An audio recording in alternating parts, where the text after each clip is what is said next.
अब यसमा हेरौँ, find the differential coefficient of tan cos 5x छ। अब यसको डेरिभेटिभ निकाल्दाखेरि tan cos 5x by dx गर्दा के हुन्छ भन्दाखेरि यसको एंगल के छ त cos tan को एंगल कति छ त cos 5x भनेपछि यसको डेरिभेटिभ गर्न एंगल सेम बनाउनु पर्छ।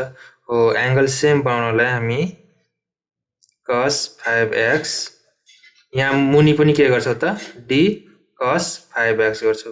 अब d 5x एड गरिसकेपछि मल्टिप्लाई पनि हामीले cos 5x गर्नुपर्ने हुन्छ डिभाइड बाइ हाम्रो dx छ।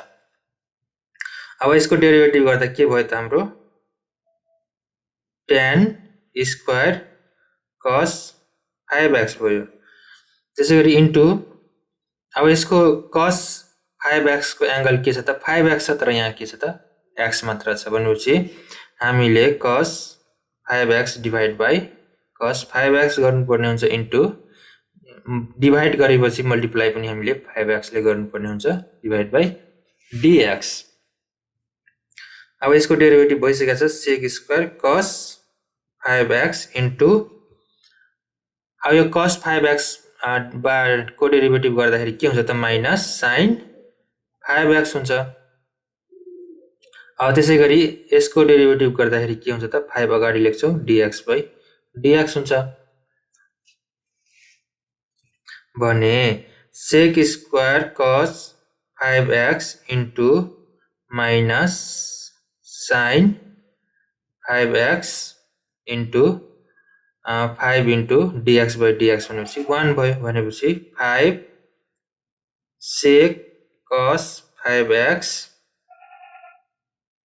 5x यो प्लस माइनस मैले माइनस अगाडि लेख्दै माइनस अनि sin 5x हाम्रो के भयो त आन्सर।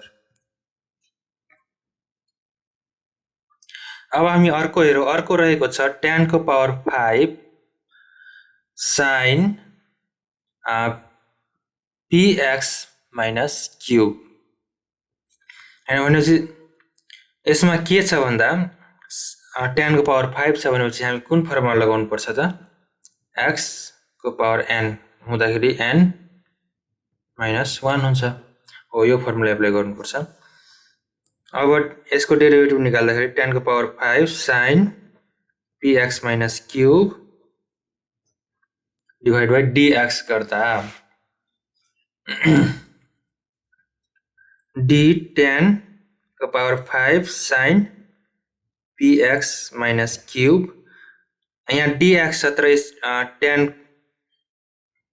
यहाँ मुनि के छ त dx मात्र छ भनेपछि हामीले मुनि के मिलाउनु पर्छ त d tan sin px minus cube मिलाउनु पर्छ अनि मात्रै के हुन्छ त्यसको डेरिभेटिभ हुन्छ। अब यति लेखिसकेपछि यहाँ पनि multiply by d tan sin px minus cube गर्नु पर्यो डिभाइड बाइ dx।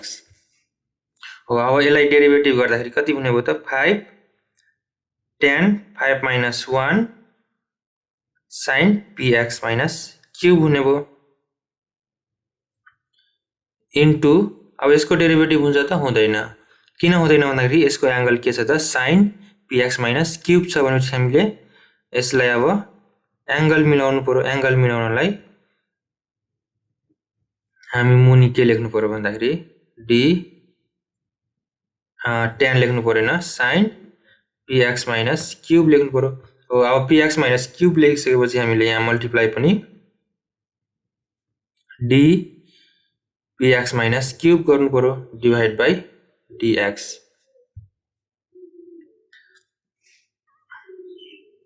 अब यो एज इट इज 5 tan को power 5 minus 1 4 sin px minus cube into अब यसको डेरिभेटिभ गर्दाखेरि tan को डेरिभेटिभ के हुन्छ त sec हुन्छ। sec स्क्वायर के भयो त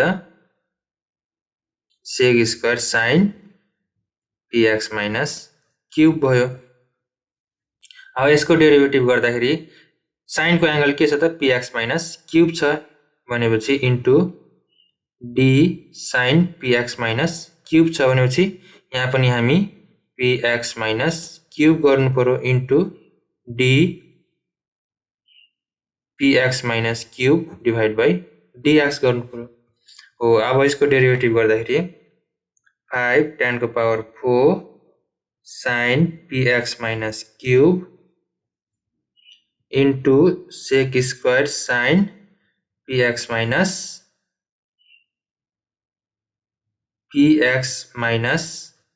cube into अब sin को के हुन्छ त cos हुन्छ cos px minus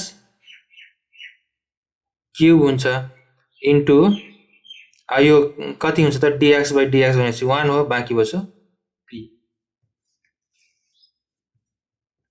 अब त्यसै गरी यो p लाई अगाडि लेख्दाखेरि के हुन्छ त 5p tan को power 4 sin px minus cube sec square sin px minus cube फेरि cos px minus cube हाम्रो के हो त आन्सर।